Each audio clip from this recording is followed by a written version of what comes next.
할렐루야. 오늘 섬김이 헌신 예배 드린다 그랬습니다. 섬기는 게 좋아요, 섬김을 받는 게 좋아요. 예수님도 그 말씀을 하셨는데 세상에서는 섬김을 받는 자가 높은 자다 그랬어요. 아랫사람 윗사람을 섬기잖아요 보통. 그래서 섬김을 받는 자가 높은 자다. 그런데 주님은 말씀하시길 나는 섬기는 자로 왔다 그렇게 말씀하셨거든요.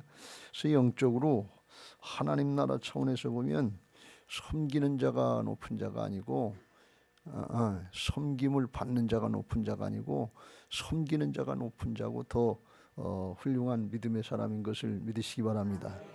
하나님이 태초에 사람을 만드실 때 여자는 돕는 배필로 만드셨다 그랬어요. 남편을 돕는 배필. 그래서 이게 얘기를 들으면 여자들이 맨 처음에는 언뜻 기분 나쁘게 생각해요. 남편 도와주는 그걸로 끝나는가 그렇게 생각하는데 그거는 그 돕는 행위 그 자체를 얘기하는 거고, 존재를 생각해 볼 때, 근원을 생각해 볼 때 도움을 받는 사람이 나은 사람이에요, 돕는 사람이 나은 사람이에요? 또 다른 질문을 하면 돕는 사람이 더 나은 능력을 가진 사람이에요, 도움을 받는 사람이 더 능력을 받은? 돕는 사람이 낫지요. 그러니까 여자들이 남자들보다 나은 거예요. 하나님이 그렇게 만드셨어요. 사람은 남자는 흙으로 만들었고 여자는 뼈다구로 만들었고 갈비뼈를 그렇게 더 단단하게 만들었단 말이에요. 그래서 남자가 여자를 이기려고 그러면 안 돼요. 쳐야지. 저처럼 그냥 치고 사세요. 저도 돕는 배필을 잘 만나서 도움을 받아가면서 이게 하나님 나라 원리다 말이지. 세상 나라 원리고 하나님 나라 원리는 반대라고 그랬죠. 언제든지 역설이라고 그랬어요. 왜 이게 그런가? 하나님의 생명은 사랑이고 우리의 생명은 죄성이에요. 이기적인 욕심이에요. 그래서 하나님 나라 원리는 사랑이니까 주면서 양보하면서 그러면서 기뻐하는 거예요. 그러니까 섬기는 자가 될 수 있지요. 그렇지 않으면 두 번, 세 번 섬길 수 있겠어요? 진짜 섬기는 건 중심이 통해야 섬기는데 중심에서 그게 우러나오고 기쁘고 즐겁지 않으면 어떻게 섬기겠냐 말이지. 그냥 형식일 뿐이지. 주님은 그렇게 하라고 그러지 말고 하신 게 아니라 목숨을 내주기까지 다 해서 끝까지 사랑하고 섬기라고 그랬는데 그거 어떻게 그렇게 되냐면 존재가 바뀌지 않으면 안 되는 거예요.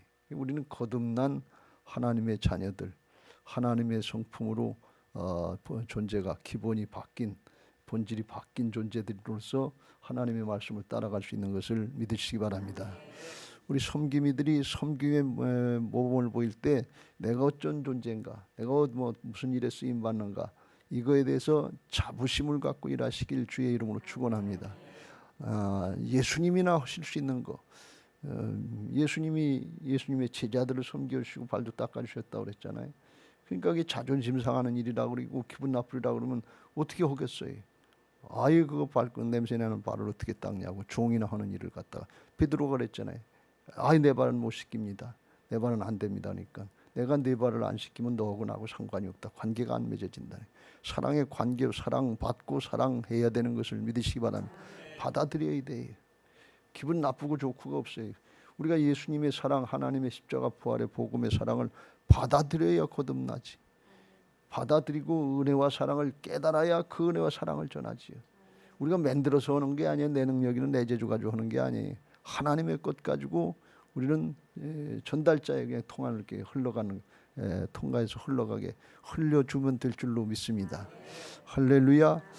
그래서 자부심을 가지고 일하시길 바라고 또 더 나가서 아주 기분 좋게 하시라 말이지. 아주 존재를 바꿔놓으셨고 그거 할 수 있도록 하나님이 천에 하나 만에 하나 택하셔서 직분과 사명을 주셨으니까 이야 나한테 이런 일을 주셨다 말이지. 예수님이 하시는 일을 주셨다 말이지. 예수님이나 하실 수 있는 일을 주셨으니까 얼마나 고맙고 감사하냐 말이지.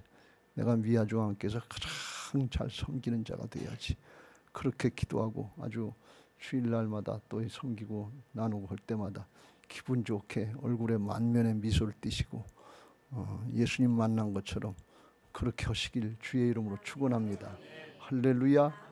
여러분들이 미아중학교의 얼굴이에요. 그런 거 보면 얼마나 좋겠냐 말이에요. 지난번에 동네 잔치할 때 우리 교회 섬김이들이 나와서 안내해주고 그러니까 동네 어르신들이 다 좋아하더란 말이지. 아유, 그 교회는 어떻게 이렇게 이쁜 사람들만 세웠냐. 그리고 이게 얼굴만 이쁘다는 게 아니고 행실이 이쁘고 거동이 이쁘고 다 그렇다는 거죠. 겉볼 아니라고 그랬잖아요. 겉을 보면 속이 보인다. 옛날에 어른들이 그랬는데 그렇게 되시길 주의 이름으로 축원합니다. 섬긴다고 하는 거 지금 말씀드린 것처럼 다른 사람보다 나으니까 돕고 섬길 수 있는 거예요. 그럼 우리가 재주나 능력이나 돈이나 명예나 어떤 권력이나 지식이 다른 사람보다 나아야 섬길 수 있느냐, 그런 게 있어야 되지, 갖춰야 되지, 경력이 있어야 되지, 돈도 있어야 되지, 이렇게 생각하기 쉬운데 하나님 나라 역사는 그렇지 않단 말이지. 그러면 누구든지 할 수가 없어요. 하나님의 나라의 역사의 복음은 보편적인 은혜인 것을 믿으시기 바랍니다. 누구나 될 수 있는 것이지 어떤 사람은 되고 어떤 사람은 안 되고 그런 게 아니라 말이에요. 여기 섬김이 아닌 분들 기분 나쁘게 생각하시지 말고 나도 될 수 있다고 하는 걸 가지고 믿고 도전하시면 다 될 줄로 믿습니다. 할렐루야. 지난주에도 말씀드렸죠. 예수님이 이 땅에 육신으로 하나님이 오시는데 누구를 육신의 부모로다가 육신의 아버지로 어머니로 택할 건가? 하나님이 그 찾아보셨지 않겠어요? 온 세계를 다 찾아보시는데, 그런데 마리아하고 요셉을 택하셨단 말이지.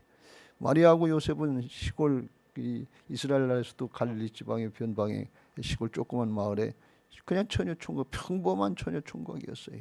뭐 재주나 능력이나 학벌이나 뭐 권력이나 뭐 좋은 가문이나 다윗의 가문이니까 좋은 가문이었지만 그런 거 다 수백 년 동안 잊어버리고 왕족인지도 모르고 그리고 살던 사람이란 말이지.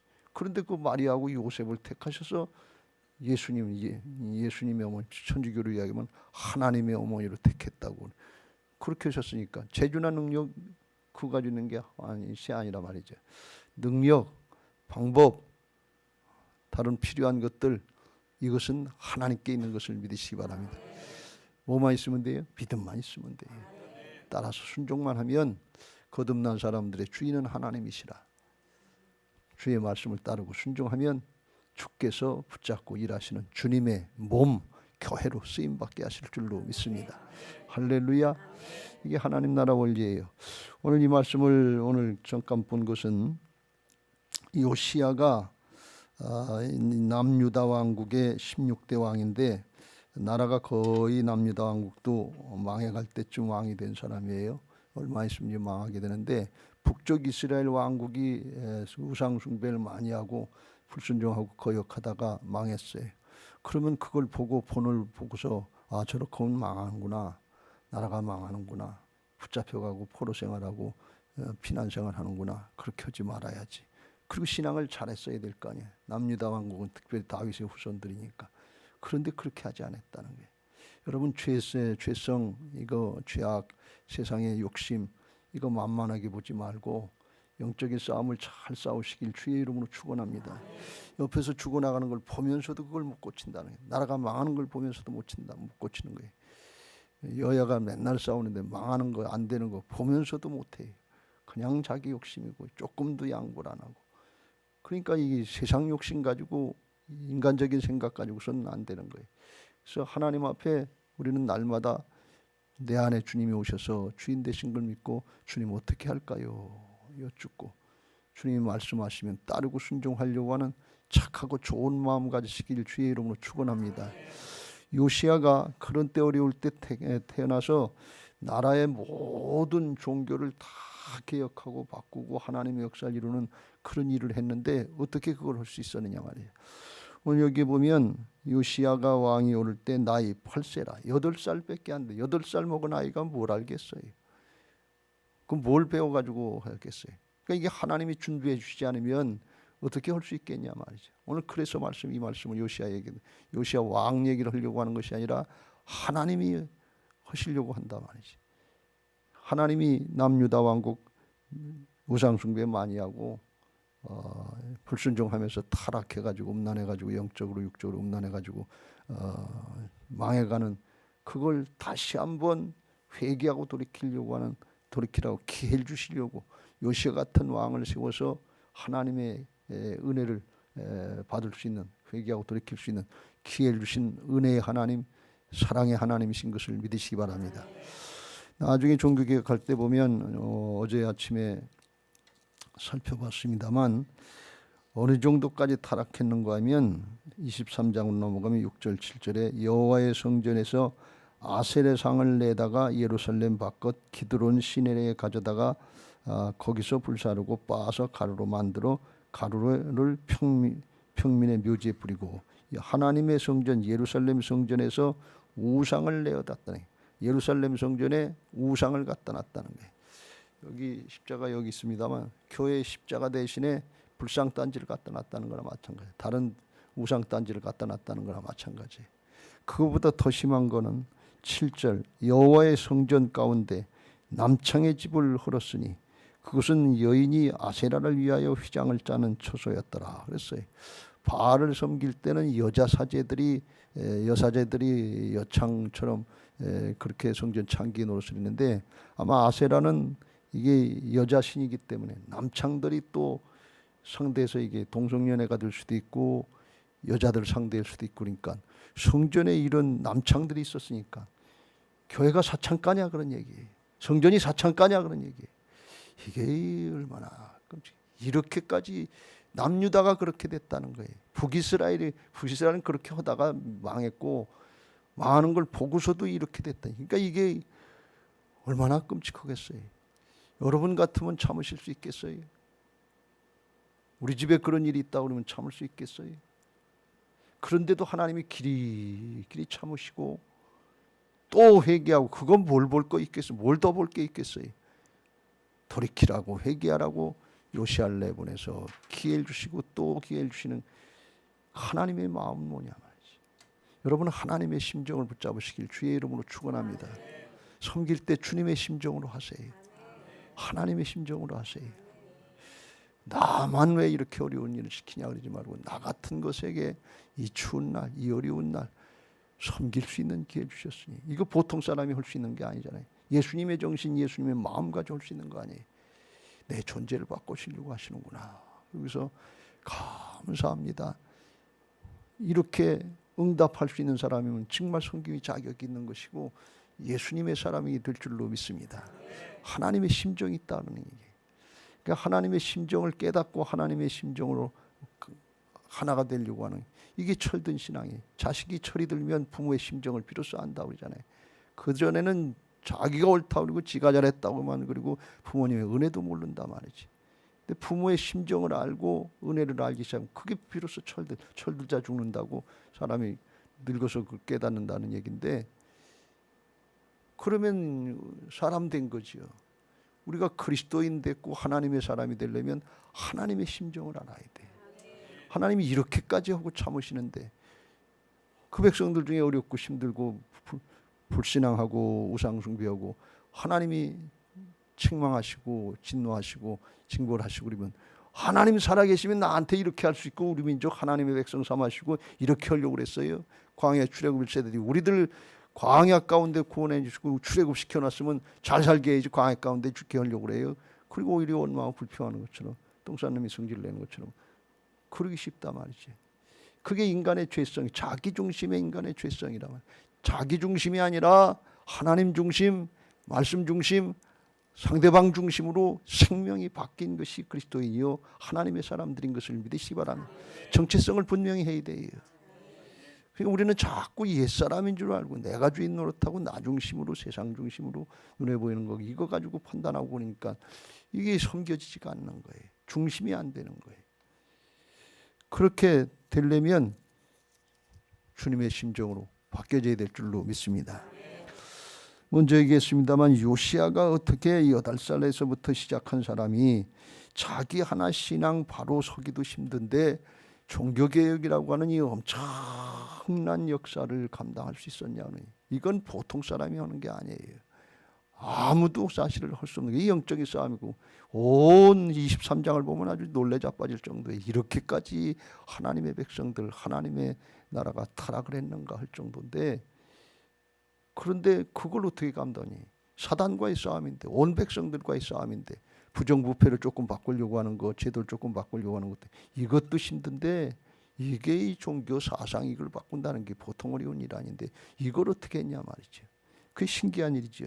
2절 요시야가 여호와 보시기에 정직히 행하여 그의 조상 다윗의 모든 길로 행하고 좌우로 치우치지 아니하였더라. 하나님의 역사는 재주나 능력이나 돈이나 명예나 권력에 여기 이런 거 있다고 쓰임 받는 게 아니고 그건 하나님께 다 있다니까요. 전능하신 하나님, 전지하신 하나님. 하나님의 역사는 사람이 됐느냐 하는 거예요. 성품이 바뀌었느냐 하는 거예요. 존재가 하나님의 사람으로 하나님의 형상으로 바뀌었는가. 그게 되면 하나님이 그때부터 붙잡고 일하시는 것을 믿으시기 바랍니다. 그래서 하나님이 그게 됐는지 하나님 앞에 정직했다 그랬어요. 정직이라는 게 세상 사람들이 말하는 난 정직해요. 난 뭐 잘못한 거 없어요. 그렇게 얘기할 수 있는데 하나님이 보시기에 정직했다니. 하나님이 보시기에 정직했다는 것은 하나님의 판단 기준은 다른 게 없어요. 뭐요? 하나님의 판단 기준은 오직 말씀밖에 없어요. 왜? 말씀이 하나님의 뜻이니까. 그래서 다윗이 하나님 앞에 정직한 사람인데 바른 사람인데 다윗이 그러면 잘못도 안 하고 죄도 안 짓고 그랬습니까? 근데 어떻게 그런 사람을 정직하다고 그럴 수 있지요? 그러니까 하나님 앞에 정직은 다른 거예요. 잘못됐으면 잘못된 걸 인정하는 게 정직이지. 죄 없다고 난 안 그렇다고 그래서 숨기면서 잘못한 거 숨기는 거 이거 거짓이지요. 그러니까 하나님 앞에 정직은 다른 거예요. 하나님 보시기에 정직한 건 잘못된 건 잘못됐다고 내놓고 인정하고 회개하고 돌이킬 줄 아는 사람이 정직이란 말이지. 하나님 앞에 내가 어떤 존재인가 하는 것을 알고 나는 스스로 아무것도 할 수 없는 피조물입니다. 하나님 앞에 티끌만도 못한 존재입니다. 그걸 알고 그걸 인정하고 따르는 사람이 정직한 사람이지 내가 뭘 된 줄 알고 하나님 된 것처럼 하나님 위에 말씀이 올라가려면 이건 거짓이지요. 속는 거지. 그러니까 하나님의 말씀대로 깨닫고 따르는 사람이 정직한 사람인 것을 믿으시기 바랍니다. 하나님 보시기에 정직했다는 거예요. 그게 하나님의 형상의 회복이에요. 이 부분에 대해서 다윗이 고백하기를 시편 19편 7절 이후에 여러 가지 표현으로 하나님의 말씀, 하나님의 법을 표현했는데 여호와의 율법은 완전하여 영혼을 소송시키며 여호와의 증거나 율법이나 같은 말이죠. 확실하여 우둔한 자를 지혜롭게도 하시고 8절 여호와의 교훈 이것도 다 여호와의 말씀이죠. 여호와의 교훈은 정직하여 마음을 기쁘게 하고 여호와의 계명은 순결하여 눈을 밝게 하시는도다. 여호와를 경외하는 도는 정결하여 영원까지 이르고 여호와의 법도 진실하여 다 의로우니 금 곧 많은 순금보다 더 사모할 것이요 꿀과 송이꿀보다 더 달도다 그랬어요. 또 주의 종이 이것으로 경고를 받고 이것을 지킴으로 상이 크니이다. 그래서 이거는 세상의 순금, 권력, 명예 그 어떤 것보다도 더 사모해야 된다 말이죠. 이게 제일 좋은 거니까. 왜요? 하나님이 함께 하시는 역사니까. 세상의 역사는 조금 있다 없어질 거예요. 잠깐 있다 없어질 거지만 하나님이 함께 하시는 역사는 없어지는 게 아니잖아요. 영원한 거 아니에요. 그래서 여호와의 교훈은 정직하다 그랬어요. 하나님 보시기에 옳다, 정직하다, 바르다 그런 말씀이. 틀린 건 틀린다고 얘기할 수 있고 잘못된 건 잘못됐다고 회개할 수 있고 바로 할 건 바로 하고 손해를 보더라도 어려움이 있더라도 바로 나가야 될 건 그래서 정면 돌파하는 힘이 거기서 나오는 거예요. 하나님이 함께 하시는 걸 믿기 때문에 정직한 신앙 되시길 주의 이름으로 축원합니다. 내가 생각하기에 내가 그렇다 그런 얘기가 아니고 하나님 보시기에 그런다. 그렇다면 어떻게 말씀을 상고해야지. 말씀 앞에 조명해서 하나님의 말씀으로 살아있고 운동력 있는 말씀으로 영과 혼과 및 관절과 골수를 찔러 쪼갠다고 그러는데 말씀 앞에 대면해서 드러나면 회개하고 잘못된 건 돌이키는 것이고 잘되고 바로 한 거 있으면 하나님 앞에 감사해야 될 제목이고 왜? 하나님의 은혜니까. 그러면서 말씀 붙잡아야 될 줄로 믿습니다. 교훈은 정직하여 마음을 기쁘게 하고 여호와의 계명이 하나님의 말씀은 순결하여 눈을 밝게 하시도다. 여러분 세상 일이 복잡해가지고 제 경험이에요. 어지럽고 혼란스럽고 마음이 심란하고 그럴 때 그럴 때 기도를 하든지 말씀을 보든지 하는데 기도해도 기도가 잘 안 되잖아요. 그럴 때는 정말 기도가 안 될 때가 있잖아요. 문제만 커 보이고 사람만 서운하게 생각되고 그럴 때가 있잖아요. 성경을 보려고 해도 성경이 자꾸 잡생각이 나가지고 집중이 영적인 차원으로 들어가지 못할 때가 있잖아요. 그런데 저는 경험에 의하면 그럴 때도 말씀을 봐야 돼. 어떤 때 잠도 안 올 때 있잖아요. 그럼 저는 자다가도 일어나서 그냥 설교 준비를 해요. 안 되지요. 되긴 뭐가 돼요. 그런데 또 하려고 그러면 이게 흙탕물이 조금씩 맑아지는 거 모양, 이렇게 가라앉아서 샘물 퐁퐁퐁 떠오르다가 맑아지는 거 모양 마음이 차분하게 정리되고 맑아지는 걸 저는 가끔씩 체험해요. 말씀이 순결하게 해주고 분별력을 주시고 영적인 능력 있는 것을 믿으시기 바랍니다. 기도를 하시든지 말씀을 씨름해 보세요. 이게 얼마나 능력 있는 거예요. 그렇지 않으면 밤새도 해결이 안 돼. 밤을 새도록 복잡한 문제가 있으면 생각이 꼬리에 꼬리를 물어서 잠이 안 오잖아요. 그럴 때가 있잖아요. 근데 그때 영적인 싸움을 해야 돼요. 말씀으로 싸워야 되고 기도로 싸워야 되는데 기도하려고 해도 기도가 안 될 때가 있잖아요. 그때 부르짖는 기도해야 될 줄로 믿습니다. 이전에도 한번 말씀드렸는데 지난번에 왔던 이민규 목사 감리사가 저하고 같은 방을 썼어요.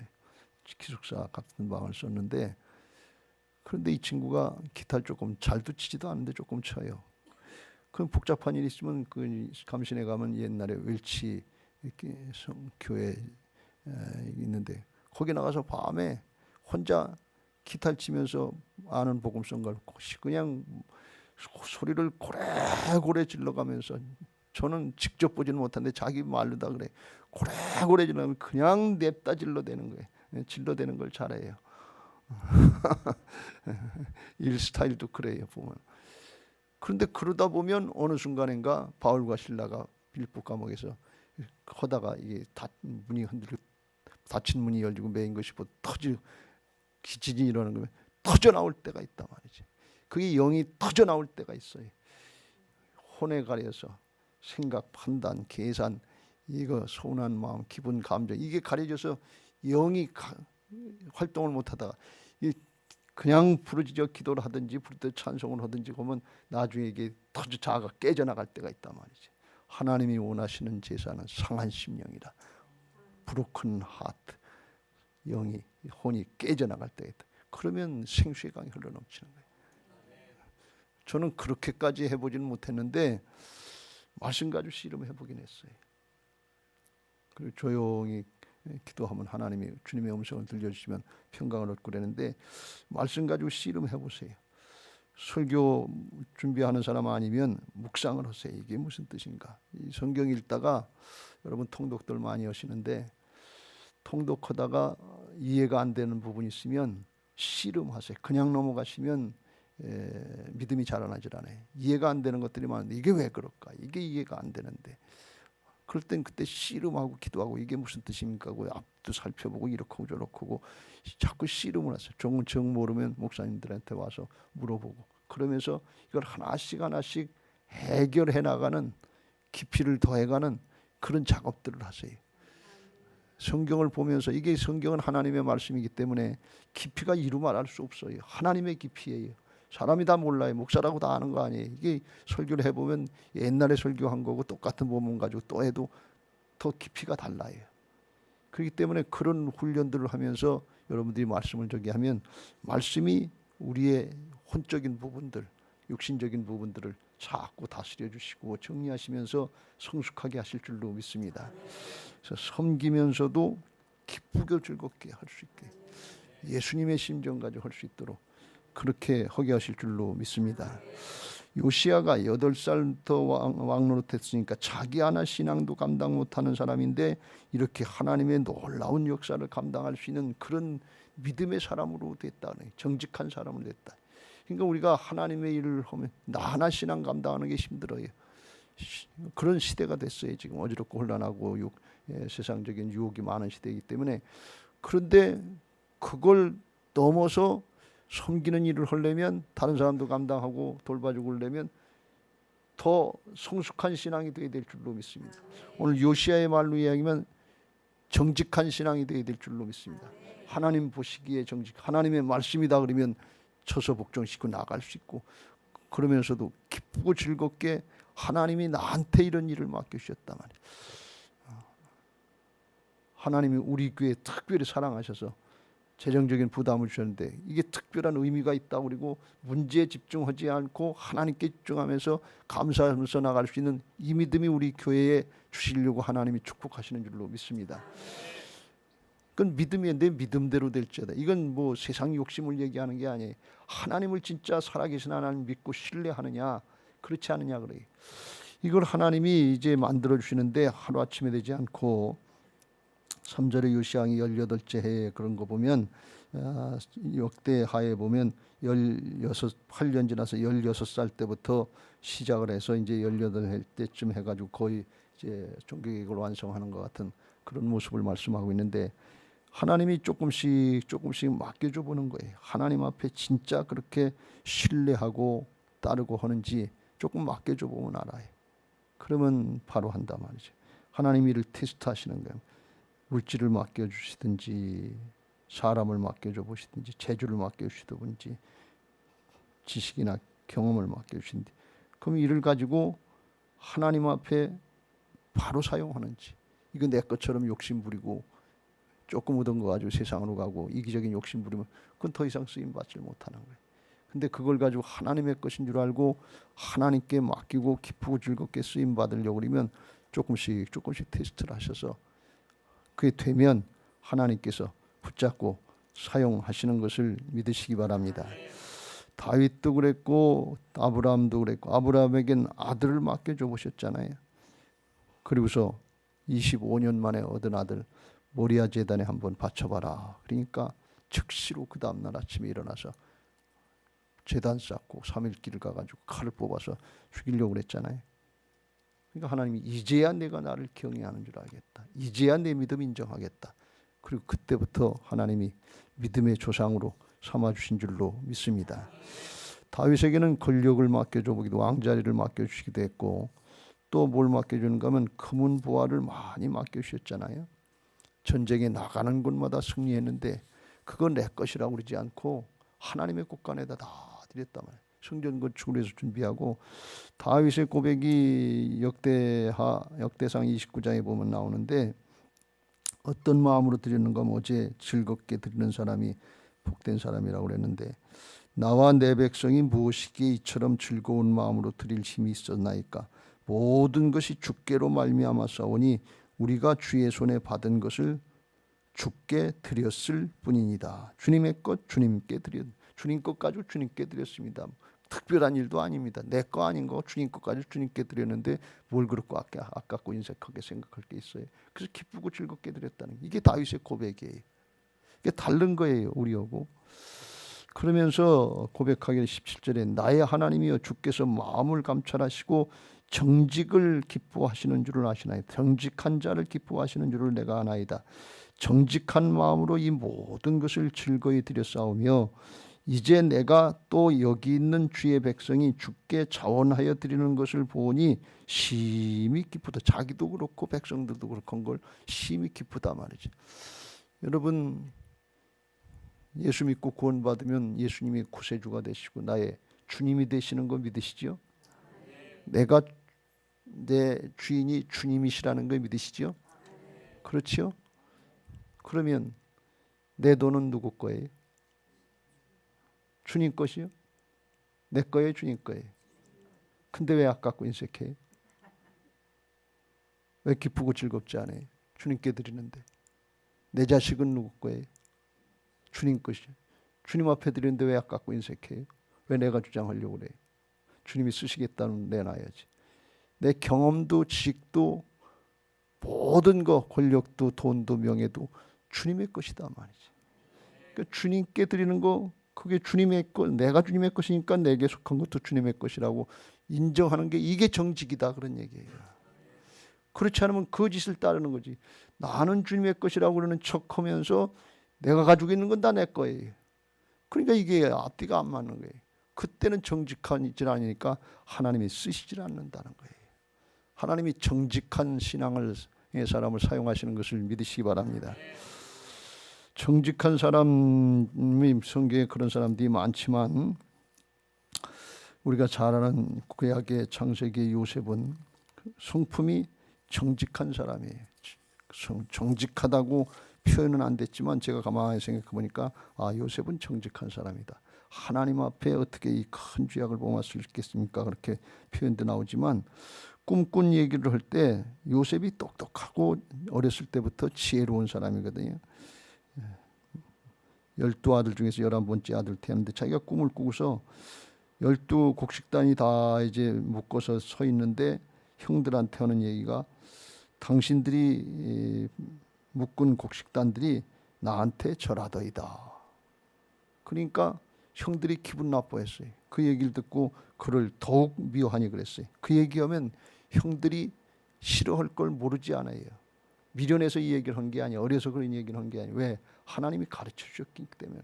하나님의 계시니까 그냥 얘기를 하는 거예요. 어떤 상황이 올 줄 모르지 않았단 말이지. 또 꿈을 꾸니까 해와 달과 별이 있는데 11별이 있는데 다 내게 와서 절하더이다. 그러니까 이번에는 그 아버지와 형들이까지도 하면서 야단을 쳤단 말이죠. 그의 형들은 시기하되 그의 아버지는 그 말을 간직해 두었더라. 왜 그러냐? 하나님 앞에 정직했단 말이지. 사람의 생각으로 하려고 그러면 슬쩍 가리고 얘기 안 하면 되지. 내가 손해볼 것 같은데, 내가 어려움 당할 것 같은데 그거 얘기 뭘 해? 미련하게. 그런 미련한 놈이 있어. 그런데 그것 때문에 팔려갔잖아요. 형들에게 미움받고. 종살이 10년 했잖아요.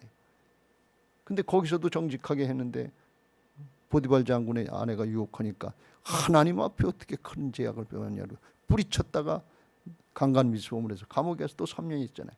그러니까 정직한다고 하면 세상의 말로도 하는 것처럼 어려움 당하고 고백하는 것처럼 점점점 더 어렵게 됐어요.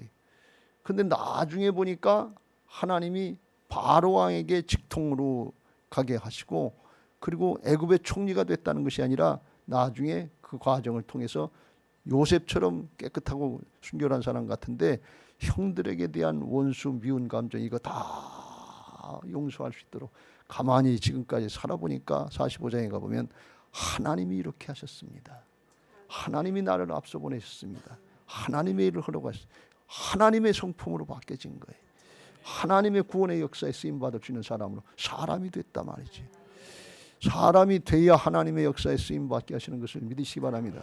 우리는 자꾸 문제 해결이나 무슨 조건 환경이 돼야 하나님의 일을 하는 것을 생각하는데 마리아와 요셉을 통해서 본 것처럼 그거 이전에 우리 존재가 성품이 하나님 앞에 바로 되면 하나님이 그 사람을 붙잡고 일하시는 것을 믿으시기 바랍니다.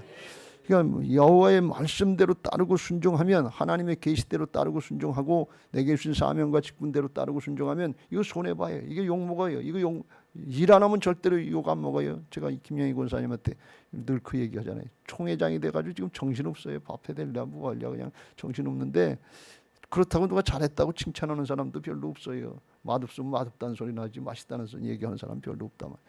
근데 이 일을 안 하면 얘기 들을 거 없어요. 그냥 요셉 모양 그 뒷감당하기 힘든데 가만히 끊고 안 하면 되지. 그런 생각 들어갈 때가 많잖아요. 그 뭐로 나서 가지고 욕을 먹어. 그래. 가만히 끊지. 그런데 이게 하나님의 계시고 제3자가 아니고 내가 그 당사자다. 너도 하나님의 몸이고 주님의 몸된 교회 지체다. 그러면 나서는 거예요. 주님의 몸인데 어떻게 가만히 있을 수 있어요. 주님이 하시는 것처럼 해야지. 그게 믿어지는 사람이 따르는 사람 그 사람이 정직한 사람이다. 그렇게 하면 욕먹을 거 알아요. 그렇게 하면 손해볼 거 알아요. 그렇게 하면 야단 맞을 거 알아요. 좋은 소리 안 들은 것 같은데 그런데 사명이고 본분이다 말이죠. 정체성이다 말이죠. 그러면 돌이키는 게 다윗이 그랬고 요셉이 그랬다 그런 말씀이에요. 구약의 요셉이나 신약의 요셉이나 똑같은데 그랬다 그러네. 섬김이들이 이 정신 가지고 할 수 있게 되시길 주의 이름으로 축원합니다. 칭찬 못 받아도 싫은 소리 더 들을 때가 많잖아요. 잘못한 것만 얘기하잖아요. 그렇잖아요. 그 누가 그래요? 그 뭐 모르는 사람들이 얘기하는 것이 아니라 교인들이 그런 얘기를 한단 말이에요. 알만한 사람이 그런 얘기를 한단 말이에요. 그러면 기분이 더 나쁘지요. 더 서운할 수 있지요. 그런데 그것도 나를 더 성숙하게 만들어 주시려고 하시는 하나님의 연단의 과정이고, 나를 예수님의 성품으로 만드시려고는 하나님의 특별한 은혜다. 그걸 깨닫고 감사할 수 있게 되시길 주의 이름으로 축원합니다. 내년의 표를 미리 가르쳐 드리는데 주 안에서 항상 기뻐하고 감사하라. 그러면 넉넉히 이겨나게 될 줄로 믿습니다. 금년 봉헌 예배드리고 복잡하고 어려운 일들이 많았는데, 사실 저도 내적으로 어떻게 이게 정리가 될까, 코로나 때문에 5년 동안 피난살이 하면서 교회가 틀이 그냥 이 시스템이 망가지다시피 했는데, 이게 어떻게 교회 건물만 크게 지어놓고 감당될 수 있겠나 걱정 많이 했는데, 지나고 보면 하나님의 은혜였는데, 은혜로 쓰임 받은 사람들이 여러분들 섬김이들이에요. 중간에서 그 역할 잘 해주셨고 고맙다는 말씀을 드립니다. 그런데 그걸로 끝이지 말고 더 분발하셔서 이를 기초로 해서 새해가 또 시작이 되니까 잘 섬기시고, 하나님 앞에 갈 땐 우리 자신이 가는 거예요. 돈도 명예도 권력도 아무것도 아니에요. 다 놓고 가는 거예요. 세상 신에게서 세상의 것에 속지 말고 우리 성품, 존재를 예수님의 성품으로 바로 해서 부활신앙으로 주님과 같은 모습으로 갈 수 있게 되시길 주의 이름으로 축원합니다. 부활신앙은 내 안에 주님이 오셔서 주인 되시는 걸 인정하는 거예요. 주님의 주권을 인정하면 주님의 몸이 되는 거예요. 그때부터. 오늘 요시아처럼 어린 요시아가 뭘 알겠어요. 그런데 하나님의 뜻을 알고, 아마 이 주변에 hil기야 제사장부터 시작해서 하나님이 그렇게 감당하려고 사람들을 붙여주신 거예요. 필요한 사람들을 붙여주신 거예요. 하나님의 역사하면 하나님이 필요한 사람들을 붙여주시고, 다윗에게 필요한 물질을 붙여주시고, 하나님이 능력과 방법으로 함께 하시는 것처럼 우리에게도 함께 하실 줄로 믿습니다. 그걸 바라보고 또 한 해를 시작하시기 바라고, 금년 한 해 하나님 앞에 쓰임받은 것에서 감사하면서 넘어갈 수 있게 되시길 주의 이름으로 축원합니다. 할렐루야. 섬김이들 뿐 아니라 모든 성도들이 다 그런 성숙한 믿음으로 자라날 수 있게 되시기를 주님의 이름으로 축원합니다. 우리가 받은 말씀 기억하시고